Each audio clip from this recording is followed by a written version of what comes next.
If you could give one piece of advice to someone in a toxic workplace right now, what would it be? Yeah. So if you're in a toxic workplace, the first advice is take good care of yourself and take good care of your health.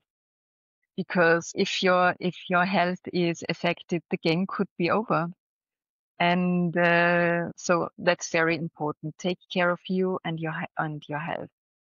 Then the second thing is pay attention to where you want to focus on. Focus on things that are nourishing.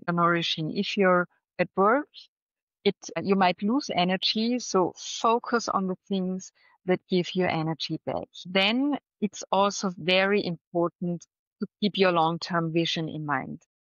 What is my long-term vision? Where do I want to be? How do I want to feel?